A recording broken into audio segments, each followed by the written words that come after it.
yeah ฉันเป็นแค่บทชั่วคราวในเรื่องของเธอในขณะที่เธอคือทั้งเล่มของฉันเธอบอกว่าไม่อยากให้ใครเจ็บแต่นี่แหละคือวิธีที่มันเจ็บที่สุดฉันยิ้มให้เธอมันไม่เป็นไรแต่ลึกข้างในพังทุกครั้งที่เธอจากไปแบบเดิ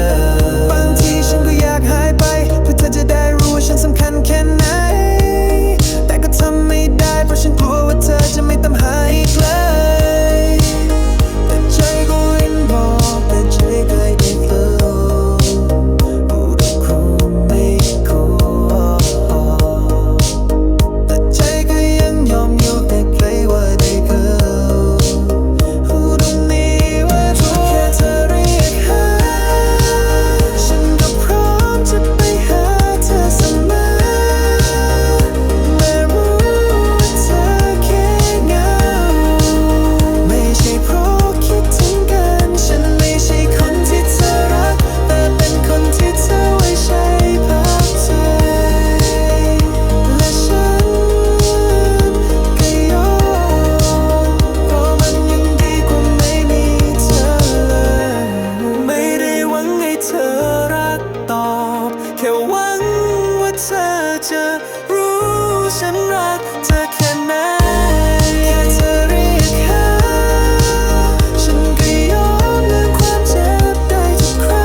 เคยเป็นทุกอย่างของเธอแต่วันนี้ไม่แน่ใจว่าเธอยังจำชื่อฉันได้ไหมเธอผ่านเข้ามาแบบอบอุ่นแต่จากไปแบบไม่พูดอะไรสักคำฉันไม่เคยโทษเธอแต่ก็อดคิดไม่ได้ว่าฉันผิดตรงไหนฉันคงเป็นแค่คนที่ลืมง่ายไม่พิเศษพอจะอยู่ในใจใครได้นานเธอเดินต่อเหมือนไม่มีอะไรเกิดขึ้นแต่ฉันยังยืนอยู่ที่เดิมกับความทรงจำที่ไม่มีใครต้อง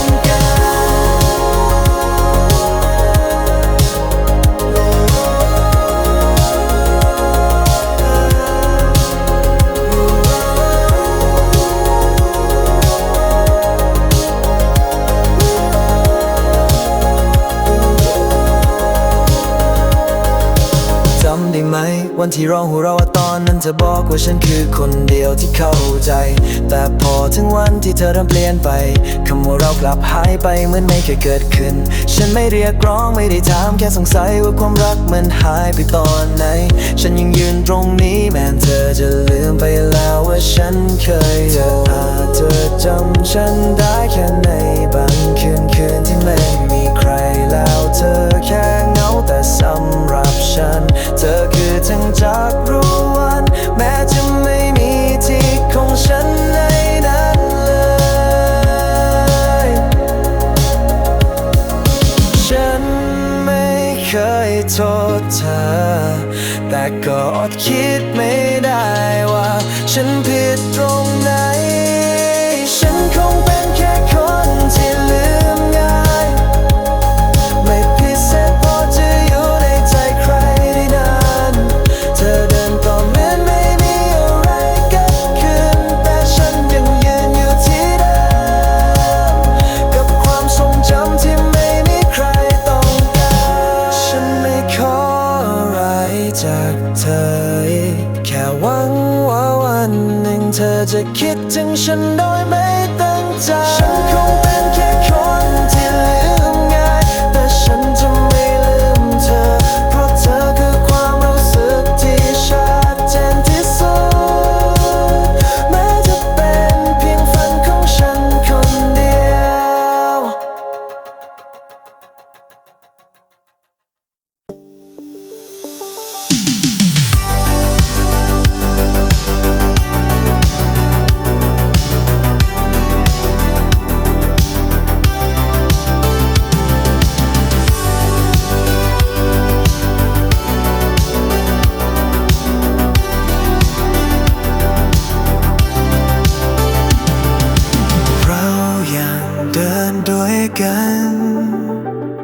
แต่ทำไมเหมือนฉันเดินอยู่คนเดียวคำพูดเธอเริ่มหายไปแต่ความเงียบของเธอกลับดังขึ้นทุกวันมันไม่เหมือนเดิมใช่ไหม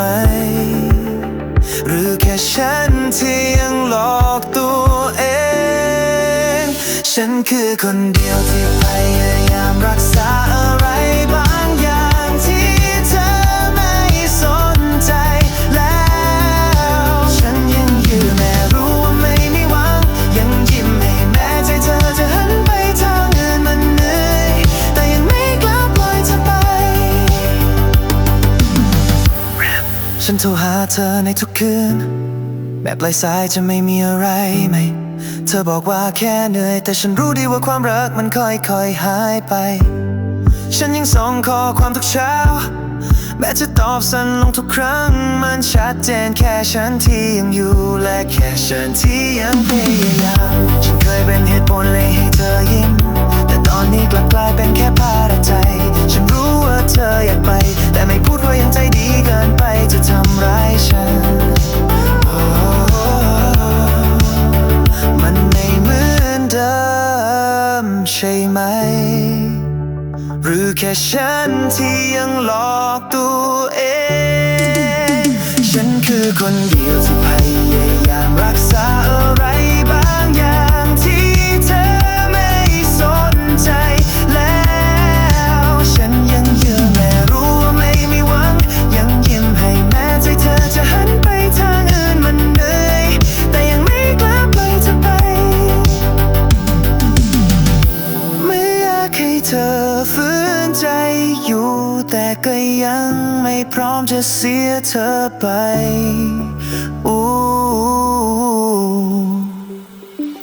เดียวที่พยายามรักษาอะไรบางอย่างที่เธอไม่สนใจแล้วฉันยังยืนแม้รู้ว่าไม่มีหวังยังยิ้มให้แม้ใจเธอจะหันไปทางอื่นมันเหนื่อยแต่ยังไม่กล้าปล่อยเธอไปฉันคือคนเดียวที่และพยายามและบางครั้งก็สงสัยว่ามันเรียกว่าความรักหรือแค่ความกลัวที่จะอยู่คนเดียว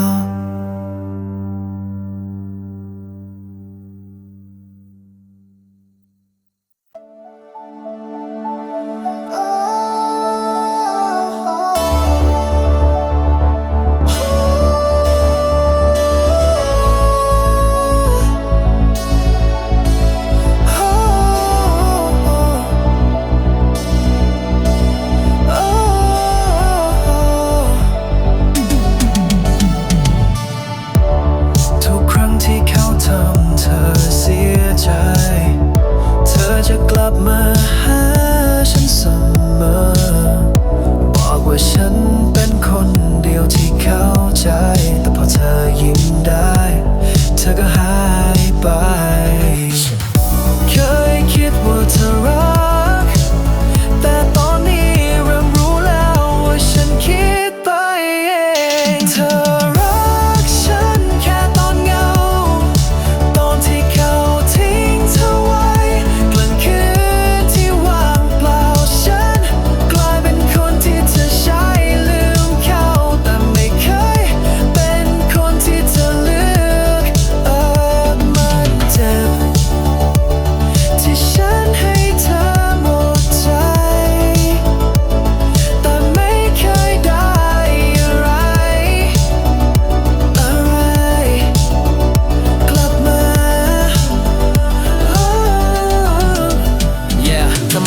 ที่ใจจะวางแต่หายไปทุกครั้งที่เขากลับมาฉันรู้แต่ก็ยังยอมเพราะคิดว่าสักวันเธออาจเห็นค่าแต่เปล่าเลยฉันแค่เป็นที่ซ่อนชั่วคราวของความเจ็บที่เธอไม่อยากเก็บไว้กับตัวเองฉันอยากถามว่าเคยรักฉันบ้างไหมแต่คำถามนั้นมันเจ็บเกินจะพูดเลยได้แค่เงียบและยิ้มให้ทั้งที่ข้างในพังทุกครั้งที่เห็นเธอกลับไปหาเขาเคยคิดว่าเธอรักแต่ตอนนี้เริ่มรู้แล้วว่าฉันคิดไปเองเธอรักฉันแค่ตอนเหงาตอนที่เขาทิ้งเธอไว้กลางคืนที่ว่างเปล่าฉันกลายเป็นคนที่เธอใช้ลืมเขาแต่ไม่เคยเป็นคนที่เธอเลือกมันเจ็บที่ฉันให้เธอหมดใจแต่ไม่เคยได้อะไรกลับมาเธออาจไม่ได้ตั้งใจทำร้ายแต่มันเจ็บที่ฉันไม่เคยเป็นมากกว่าคนชั่วคราวเธอรักฉันแค่ตอนเหงาและฉันก็แค่คนที่เธอใช้หลอกตัวเองแต่ตอนนี้ฉันจะไม่เป็นที่พักให้ใครอีกแม้ใจจะยังรักเธอหมดใจเธอรักฉันแค่ตอนเหงาตอนที่เขาทิ้งเธอไว้กลางคืนที่ว่างเปล่าฉัน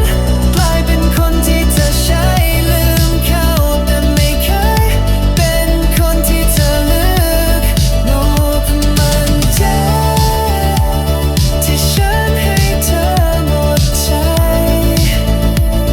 แต่ไม่เคยได้อะไรกลับมา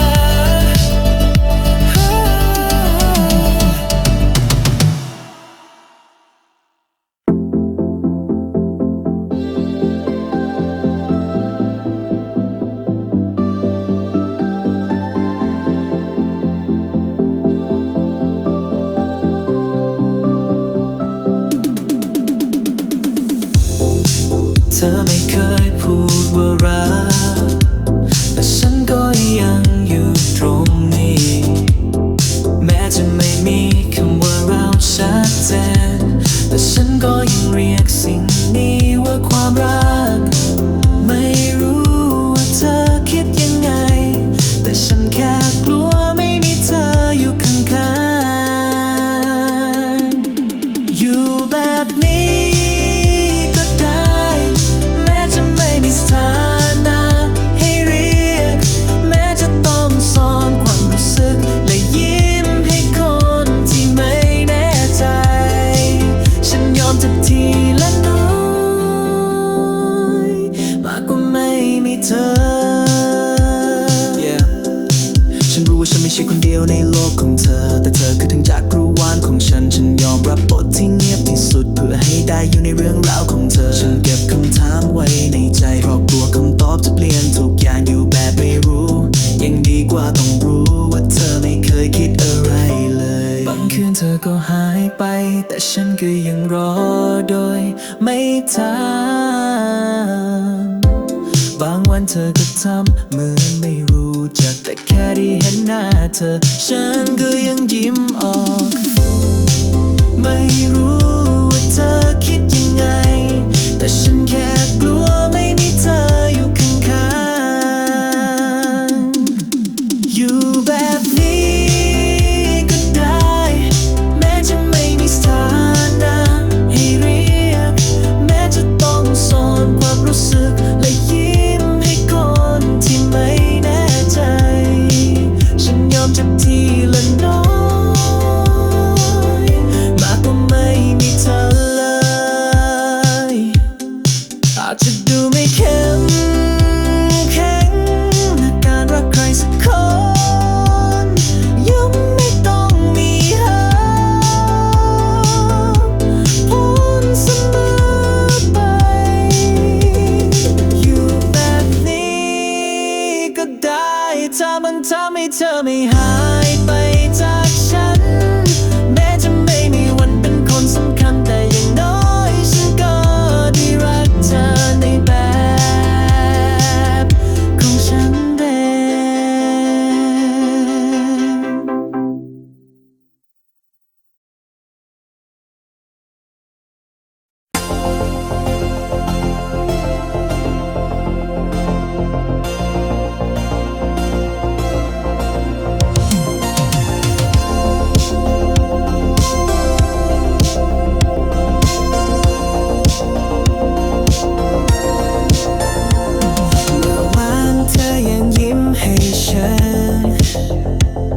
วันนี้ไม่มีแม้เงาเธอไม่มีคำลาไม่มีคำอธิบายมีแค่ความเงียบที่ดังเกินจะทนฉันลองย้อนดูทุกข้อความแต่มันก็ไม่มีวี่แววว่าเธอกำลังจะหายไปแล้วเธอก็หายไปเหมือนทุกอย่างไม่มีความหมายฉันยังยืนอยู่ที่เดิมแต่เธอกลับทิ้งฉันไว้กับคำทักมากมายถ้าเธอไม่รักกันแล้วแค่บอกฉันก่อนจะเดินจากไปก็ยังดี Yeah เธอหายเหมือนฝันร้ายที่ตื่นขึ้นไม่มีร่องรอยไม่มีแม้กระทั่งคำขอโทษทุกอย่างเกิดขึ้นเร็วเกินไปจนฉันไม่ทันได้เตรียมหัวใจให้แตกฉันไม่รู้ว่าเธอลังเลหรือแค่หมดรักแต่ฉันรู้ว่าคนที่ยังอยู่กับความเจ็บคือตัวฉันเองฉันยังเปิดเพลงเดิมที่เราเคยฟังแต่ตอนนี้มันกลายเป็นเพลงที่เศร้าที่สุดฉันไม่ได้อยากรู้ทุกเหตุผลแค่อยากรู้ว่าฉันเคยสำคัญบ้างไหมฉันไม่รู้ว่าเธอลังเลหรือแค่หมดรักแต่ฉันรู้ว่าคนที่ยังอยู่กับความเจ็บคือตัวฉันเองแล้วเธอก็หายไปเหมือนทุกอย่างไม่มีความหมายฉันยังยืนอยู่ที่เดิมแต่เธอกลับทิ้งฉันไว้กับคำถามมากมายถ้าเธอไม่รักกันแล้วแค่บอกฉันก่อนจะเดินจากไปก็ยังดีแล้วเธอก็หายไปเหลือเพียงความว่างเปล่าในใจฉันไม่รู้ว่าเธอไปที่ไหนแต่ฉันยังยืนอยู่ตรงนี้กับความรักที่ไม่มีที่ไป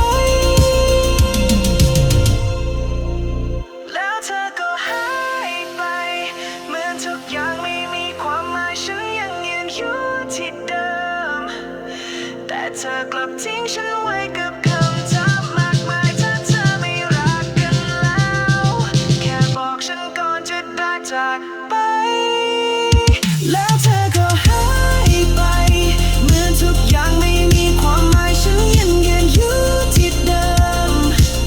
แต่เธอกลับทิ้งฉันไว้กับคำถามมากมายถ้าเธอไม่รักกันแล้วแค่บอกฉันก่อนจะเดินจากไปก็ยังดี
ลืมไปว่าหัวใจฉันก็มีขีดจำกัด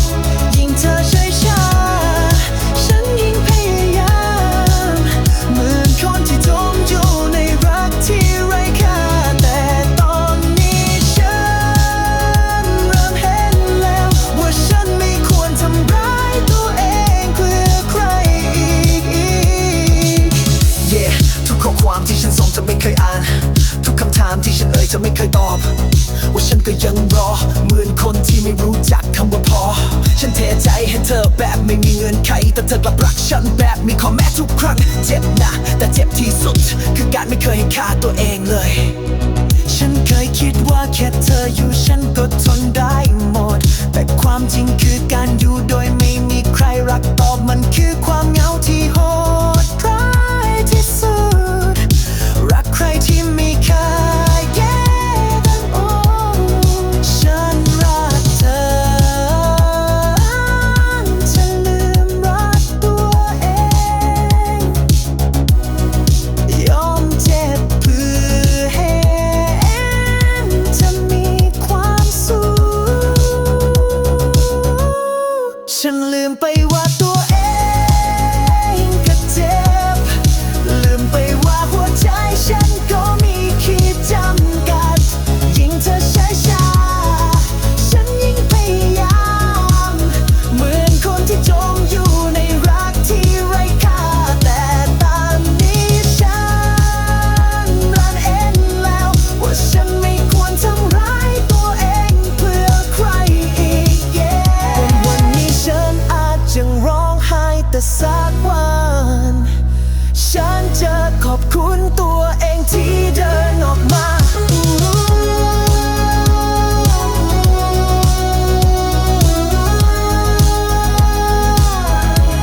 ฉันลืมไปว่าตัวเองก็เจ็บแต่ตอนนี้ฉันจะไม่ลืมหัวใจฉันมีค่าเกินกว่าเธอใช้มัน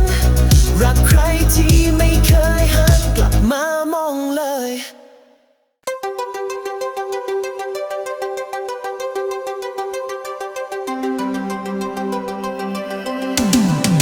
ฉันไม่ได้อยากให้เธอกลับมาแค่บางครั้งก็คิดถึงตอนที่เรายังมองตากันไม่มีใครแทนที่เธอแต่ฉันก็ไม่ได้ยืนรออยู่ที่เดิมอีกแล้วไม่ได้ต้องการคำอธิบายแค่ขอให้เธอรู้ว่าฉันรู้สึกแค่อยากให้รู้ว่าครั้งหนึ่งฉันเคยรักเธอหมดใจแม้วันนี้จะไม่ได้อยู่ข้างกันแต่มันไม่เคยเป็นเรื่องแค่อยากให้รู้ว่าไม่มีวันไหนที่ฉันเสียใจกับการรักเธอเลยไม่ต้องกลับมาก็ได้ฉันโอเคแค่บางคืนยังเพลิดคิดถึงตอนเราเดินด้วยกันเธอลืมไปหมดแล้ว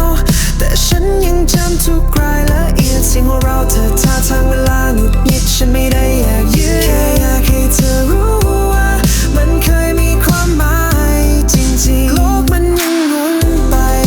เราต่างก็มีชีวิตของตัวเองแค่บางครั้งฉันยังเผลอคิดถึงเธอในทุกเพลงที่ฟังแค่อยากให้รู้ว่าครั้งหนึ่งฉันเคยรักเธอหมดใจแม้วันนี้จะไม่ได้อยู่ข้างกันแต่มันไม่เคยเป็นเรื่องแค่อยากให้รู้ว่าไม่มีวันไหนที่ฉันเสียใจกับการรักเธอเลยแค่อยากให้รู้ว่าความรักของฉันไม่เคยเสียเปล่าแม้เธอจะเดินไปไกลแค่ไหนฉันก็ยังยิ้มได้เพราะเคยมีเธอในชีวิตจริงๆแค่อยากให้รู้ว่าครั้งหนึ่งฉันเคยรักเธอหมดใจแม้วันนี้จะไม่ได้อยู่ข้างกันแต่มันไม่เคยเป็นเรื่อง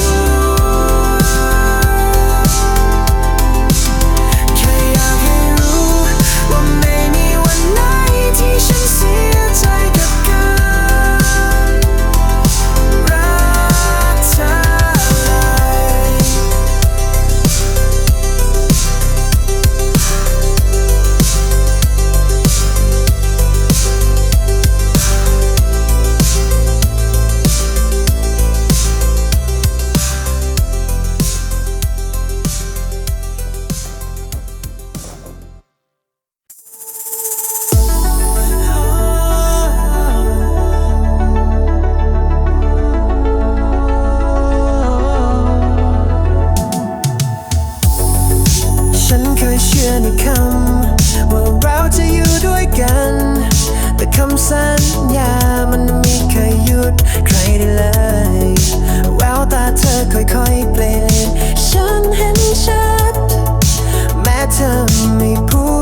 ฉันรู้ว่ามีคำตอบไหนจะเปลี่ยนอะไรได้ความรักที่หมดใจต่อให้พูดพันครั้งมันก็ไม่กลับมาฉันไม่อยากเป็นเงาของความหลังไม่อยากเป็นใครที่เธอแค่ยังทนฉันเคยฝันไว้ไกลแต่เธอไม่เดินมาด้วยความรักมันต้องไปด้วยกันไม่ใช่เดินลำพังแล้วหลอกตัวเองว่าเธอยังอยู่ถ้าเธอจะจากไปไม่ต้องหาเหตุผลมาทำให้ฉันเข้าใจถ้าเธอจะไปก็แค่ไปไม่ต้องฝืนยิ้มไม่ต้องแกล้งห่วงใยฉันเหนื่อยเกินกว่าจะยื้อใครไว้ถ้าหัวใจเธอไม่ได้หยุดตรงนี้อีกแล้วฉันยอมเจ็บแต่ไม่ยอมเป็นคนที่เธออยู่ด้วยเพราะสงสารขอบคุณที่เคยอยู่แม้มันจะจบโดยไม่มีคำลาถ้าเธอจะไปก็ไปเธอฉันจะไม่ทำอะไรอีกความรักที่แท้จริงมันไม่ต้องฝืนให้ใครอยู่กับเรา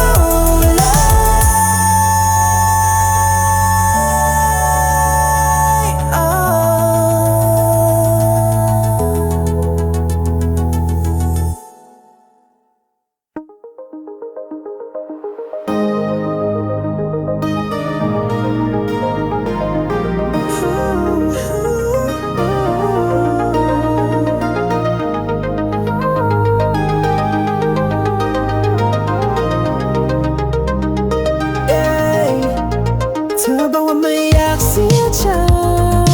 นแต่ก็ไม่เคยเลือกฉันสักครั้งทุกครั้งที่เขาโทรมา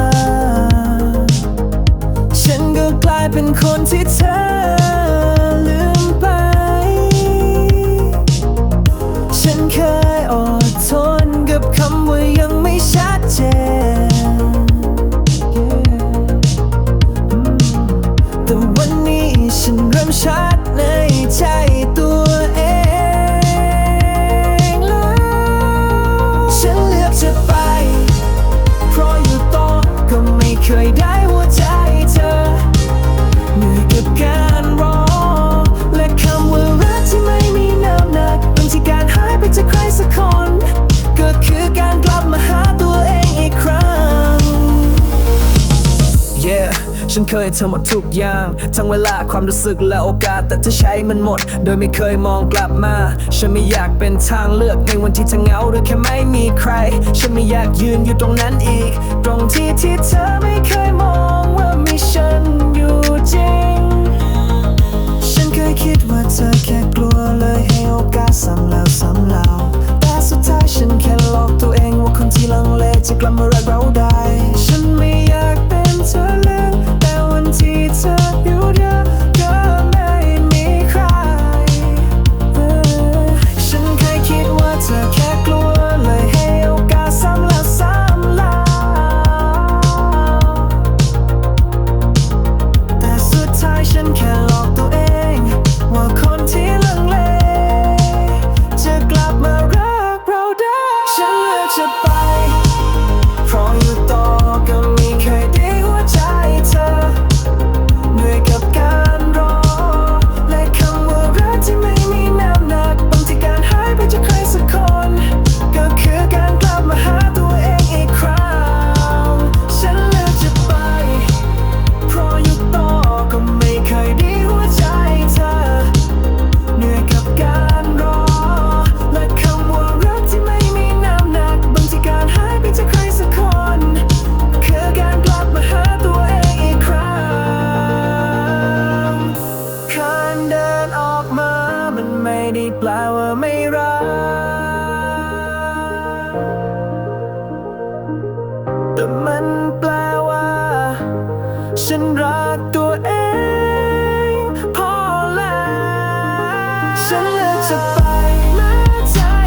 จำมันยังไม่หายไปง่ายๆแค่ยังคิดถึงในวันที่เพลงเก่าดังขึ้นมาบนรถแค่ยังมีเธอในบางมุมของความรู้สึกไม่ได้ร้องไห้แค่เงียบไปสักพักเพราะหัวใจมันจำว่าเคยรักเธอมากแค่ไหน ไม่ต้องห่วงฉันโอเคแล้วแค่ในบางวันเงียบอาจก็มีเธอไหลเข้ามาไม่ใช่เพราะอยากได้คืนแต่เพราะมันยังค้างอยู่ในลมหายใจเหมือนเพลงที่เคยฟังตอนฝนตกเธอไม่ได้อยู่แต่ยังหลงเหลือบางภาพบางคำที่ต่อให้ลืมมันก็ไม่เคยหายไปฉันไม่ได้เก็บของเธอไว้แต่ทำไมก็ไม่รู้มันยังอยู่ในความฝันในโลกจริงเราห่างกันแสนไกลแต่ในใจเหมือนเธอไม่เคยจากจริงไม่ได้หวังให้เธอกลับมาแค่ความทรงจำมันยังไม่หายไปง่ายๆแค่ยังคิดถึงในวันที่เพลงเก่าดังขึ้นมาบนรถแค่ยังมีเธอในบางมุมของความรู้สึกไม่ได้ร้องไห้แค่เงียบไปสักพักเพราะหัวใจมันจำว่าเคยรักเธอมากแค่ไหนไม่ต้องกลับมาแค่ยังอยู่ในความทรงจำก็พอแล้วแค่ยังคิดถึง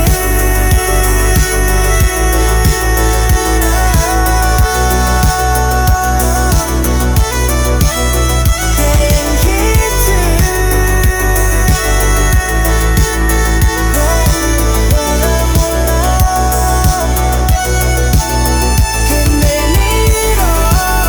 ฉันโตขึ้นจากเรื่องของเราและขอบคุณที่เคยเป็นเรื่องดีในชี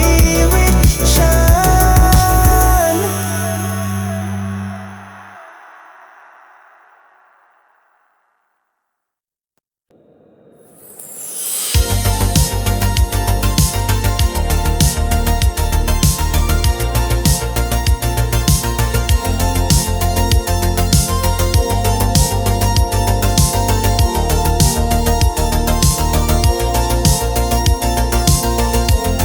เธอบอกว่าเธอไม่รู้สึกเหมือนเมื่อก่อนแต่ฉันยังจำทุกอย่างได้เหมือนเดิมยังฟังเพลงที่เราชอบยังคิดถึงเธอในเวลาที่เคยคุยกันเธอเปลี่ยนไปแบบที่ฉันตามไม่ทันแต่ฉันยังยืนอยู่ที่เดิมฉันยังเหมือนเดิมยังรักยังแค่ยังรอทุกคืนแต่เธอไม่เหมือนคนที่เคยพูดว่าจะไม่ทิ้งกันถ้ารักมันเปลี่ยนได้ง่ายขนาดนั้นฉันคงไม่เจ็บทุกครั้งที่ยังรักเหมือนวันแรก Yeah ฉันยังจำมือเธอเวลาที่เราจับกันแน่นยังจำเสียงเธอหัวเราะในวันที่ฝนตกแต่ตอนนี้มือเธออยู่กับใครและเสียงของเรานั้นไม่ได้เป็นของฉันอีกแล้ว Yeah ฉันไม่ได้คอยเธอกลับมาแค่อยากรู้ว่าคนที่บอกว่ารักมากแค่ไปตอนไหนเอ้ยฉันไม่ได้ต้องการอะไรแค่อยากให้เธอรู้ว่าฉันยังอยู่ตรงนี้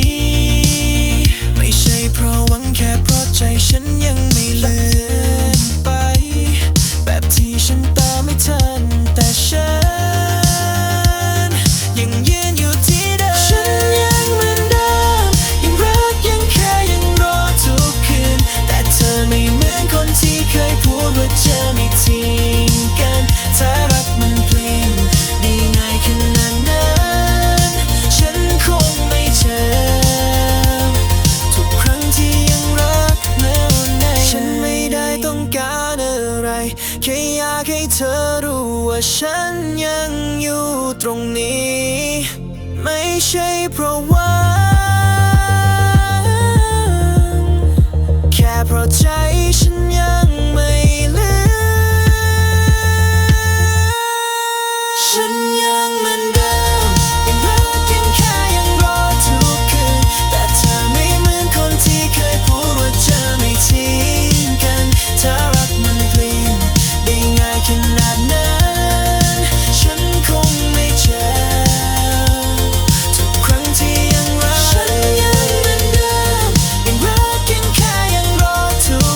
พลามาเบาหน้าเบาๆในใจ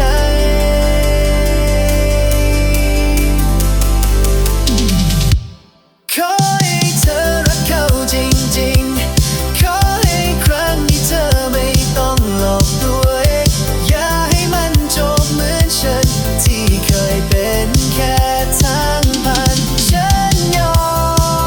มเจ็บถ้าเขาคือคนที่เธอเลือกแค่ขอให้เขารักเธอแบบที่ฉันเคยทำ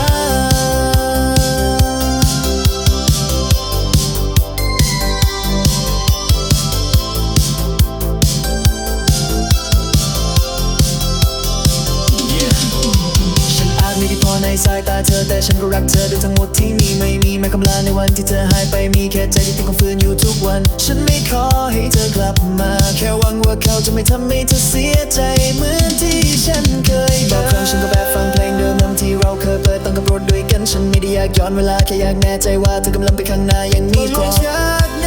ฉันไม่ขาดแค่แค่แวบ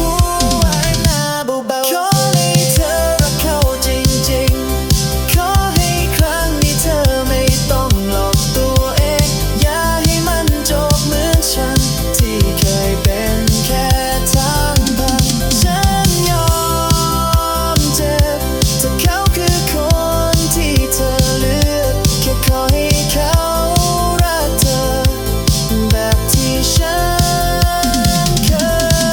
ยเธอแม้ฉันจะไม่ใช่จุดหมายแต่อย่างน้อยก็เคยเป็นบางช่วงเวลาที่ดีของเธอ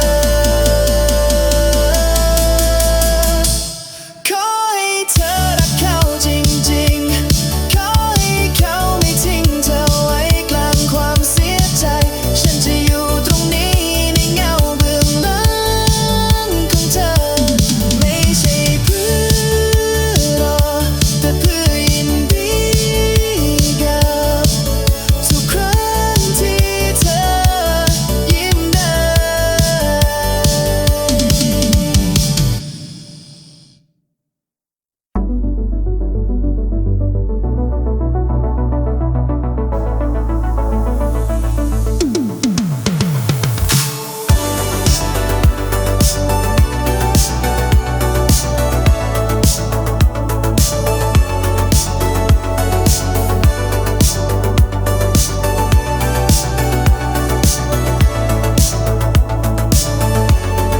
ฉันเคยรอขอความจากเธอทุกคืนเคยเฝ้าดูว่าเธอจะกลับมาบ้างไหมแต่วันนี้ฉันแค่ปิดแจ้งเตือนนั่นเลยนอกจากวงโคจรนั้นสักทีเธอเคยเป็นทั้งโลกของฉันแต่ตอนนี้ฉันเริ่มสร้างโลกใบใหม่ได้เองเธอไม่ใช่คนที่ฉันรออีกแล้วไม่ใช่คนที่ทำให้ใจเต้นอีกต่อไปเรื่องของเรายังอยู่แต่ความรู้สึกมันเปลี่ยนไปจากคนที่เคยยื้อไว้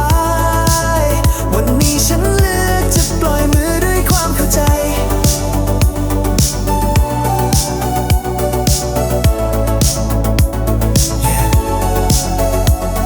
ฉันเคยเป็นคนที่ตามหลังเธอทุกก้าว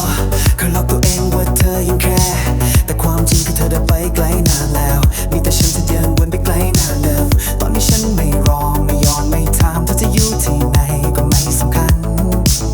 เพราะใจฉัน no ใจฉันแค่เป็นแต่เพลงเศร้าซ้ำๆหวังว่าเธอจะกลับมาในเนื้อเพลงแต่ตอนนี้ฉันแค่เปิดเพลงช้าๆเพื่อขอบคุณตัวเองที่เลือกเปลี่ยนแปลงฉันเธอตัวนี้เธอแค่เพลงเราซ้ำๆหวังว่าเธอจะกลับมาในเนื้อเพลงแต่ตอนนี้ฉันแค่เป็นเพลงช้าๆเพื่อขอบคุณตัวเองที่อยู่ในโลกของฉันแต่ตอนนี้ฉันเริ่มสร้างโลกใบใหม่เด้งเธอไม่ใช่คนที่ฉันรออีกแล้วไม่ใช่คนที่ทำให้ใจเต้นอีกต่อไปเรื่องของเรายังอยู่แต่ความรู้สึกมันเปลี่ยนไป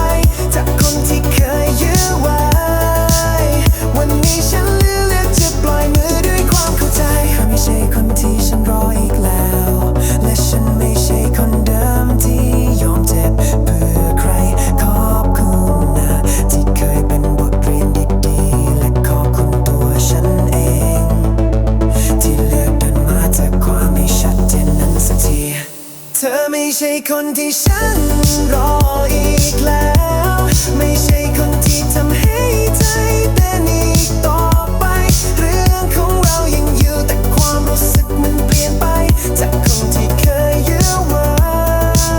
วันนี้ฉันเลือกจะปล่อยมือด้วยความเข้าใจ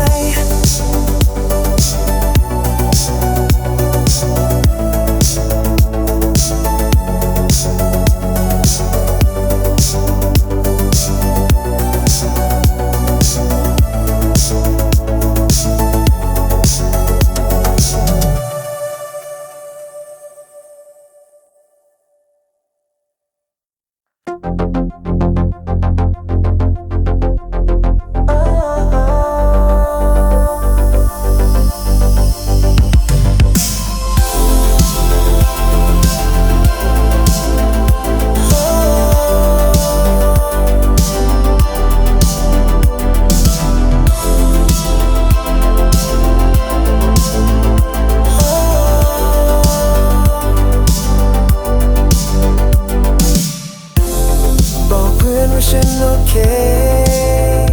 บอกใครๆว่าฉันไม่เป็นไรแต่ในทุกคืนที่ไม่มีใครยังมีเชื่อเธอในความคิดฉันเสมอ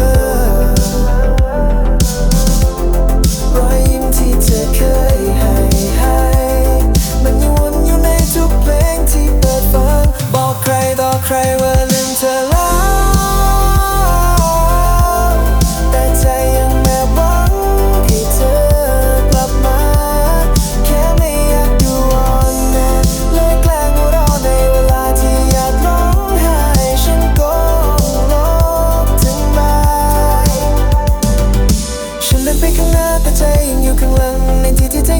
ที่เราได้กันทุกครั้งที่มีคนใหม่เข้ามา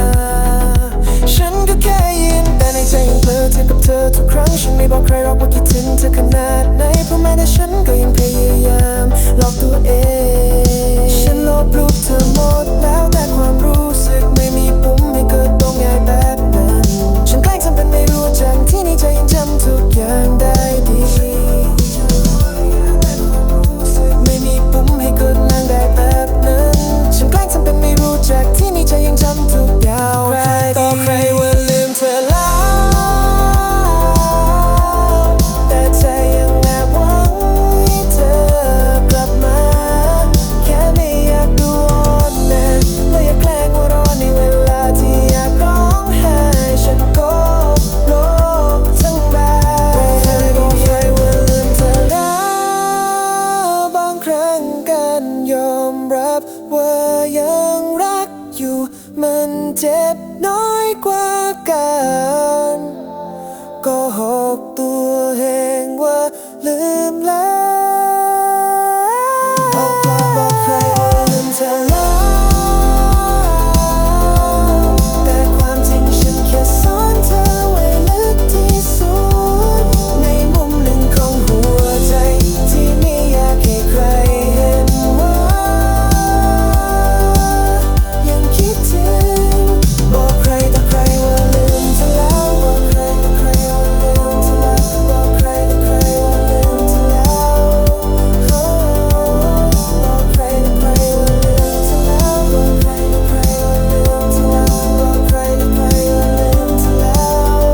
บอกใครต่อใครว่าลืม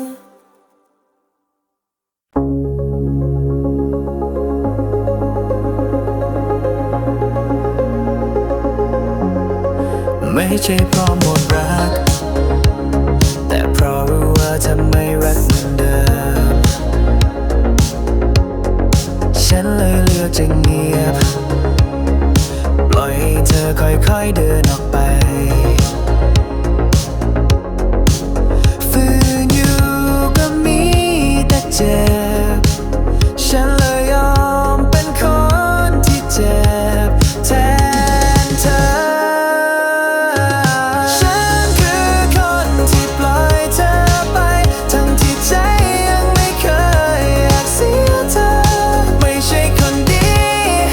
ไม่ใช่คนเข้มแข็งแค่เป็นคนที่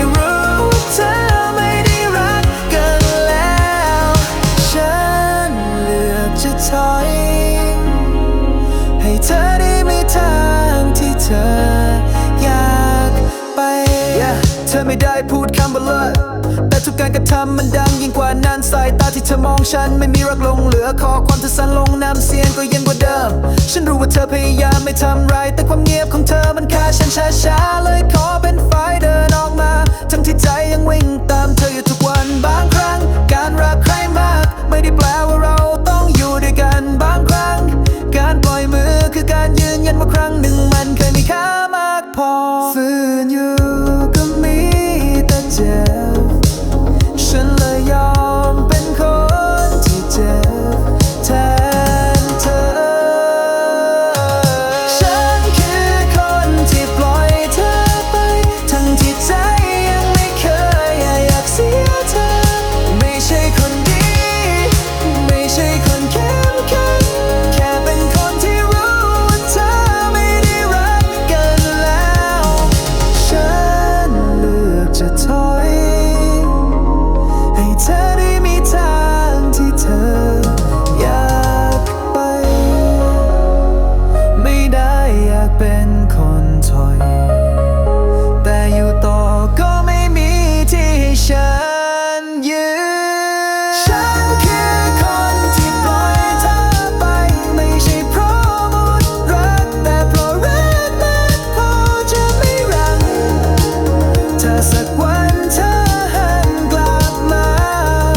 หวังว่าเธอจะเห็นว่าฉันเคยรักเธอแค่ไหน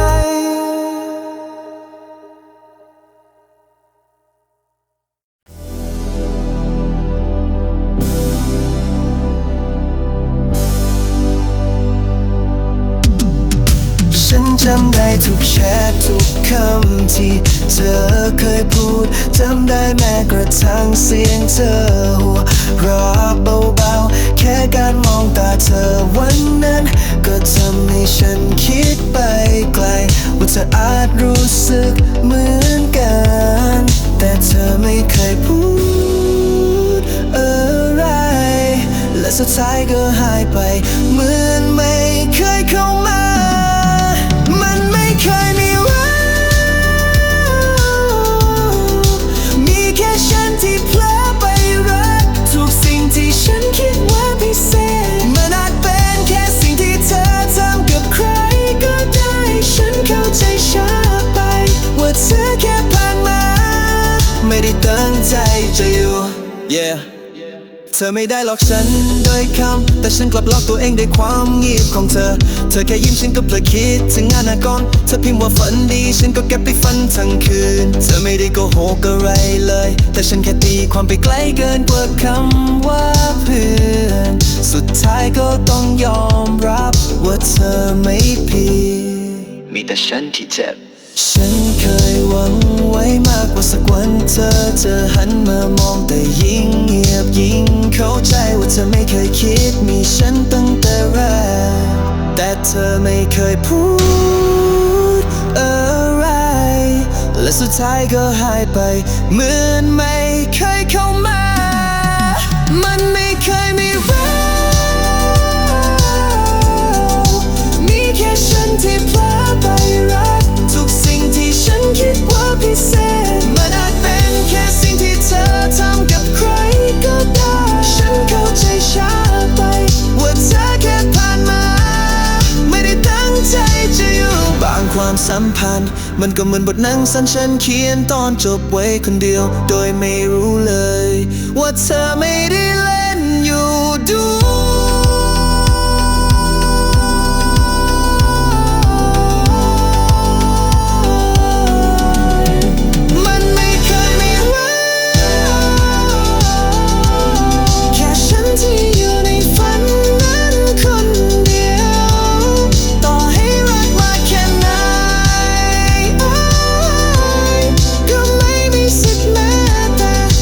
พูดคำว่าคิด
ที่หายไปฉันบอกตัวเองว่าพอแล้วแต่พอเธอกลับมาแค่คำว่าคิดถึงฉันเกือบพังทลายลงอีกมันไม่ใช่ความรักแต่มันก็ไม่ใช่แค่เพื่อนติดอยู่ตรงกลางมันไม่ใช่ที่เคินอยู่ออกไปก็ไม่ได้อยู่ต่อก็เจ็บเพื่อนถามว่าฉันยังรออะไรฉันแค่หัวเราะไปแล้วเปลี่ยนเรื่องเพื่อต่อไป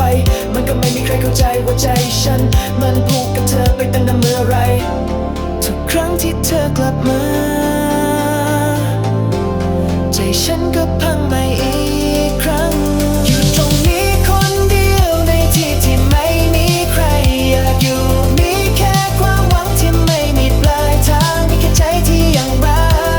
กยังไม่รู้ว่าเพื่อใครเธออาจไม่ตั้งใจให้เจ็บแต่นี่คือที่ที่เธอทิ้งฉันไว้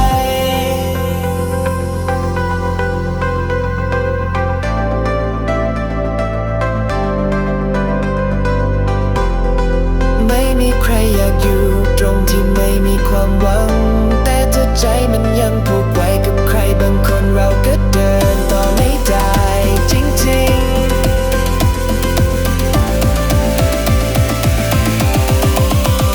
อยู่ตรงนี้คนเดียวยังจำทุกคำที่เธอเคยพูดได้หมดแม้เธอจะลืมไปนานแล้วแต่ที่นี้ยังมีฉันที่ไม่เคยแม้เธอจะลืมไปนานแล้วแต่ที่นี้ยังมีฉันที่ไม่เคยไปไหน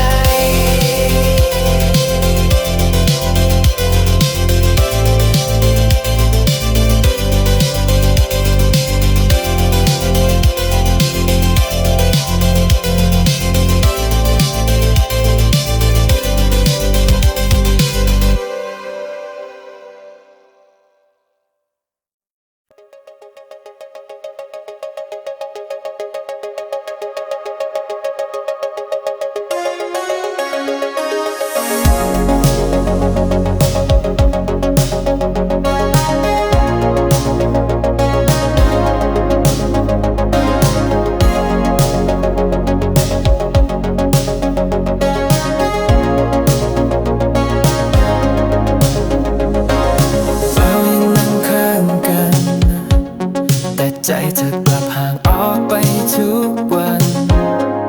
บทสนทนาเริ่มสั้นลงเรื่อยๆฉันถามเธอยิ้มเมื่อไม่อยากตอบแววตาเธอไม่มีฉันแล้วแต่ปากเธอก็ไม่เคยพูดคำลาเธอหายไปทั้งที่ยังอยู่เหมือนอยู่ตรงหน้าแต่ใจฉันไปไม่ถึงทุกครั้งที่มองตามันว่างเปล่ากว่าเดิมฉันไม่รู้จะทนได้อีกนานแค่ไหนกับการรักคนที่ไม่เหมือนเดิมอีกแล้วยังอยู่ตรงนี้แต่เดินแต่เธอไม่เหมือนเมื่อก่อนเหมือนความรักมันโดนปิดเสียงแบบไม่มีปุ่มพอสเธอยังทักแต่ไม่มีน้ำหนักประโยคเดิมที่เคยอุ่นกลับกลายเป็นความเงียบที่บาดใจฉันไม่ได้อยากจากแต่เธอไม่ได้อยากอยู่แต่ใช่ไหมเธออาจไม่ตั้งใจให้ฉันเจ็บแต่การเปลี่ยนไปของเธอชัดเจนทุกครั้งที่เจอฉันยังยิ้มไม่เหมือนทุกอย่างเหมือนเดิมแต่ข้างในมันว่างเปล่าอะไรทั้งหมดแววตาเธอไม่มีฉันแล้วแต่ปากเธอก็ไม่เคยพูดคำ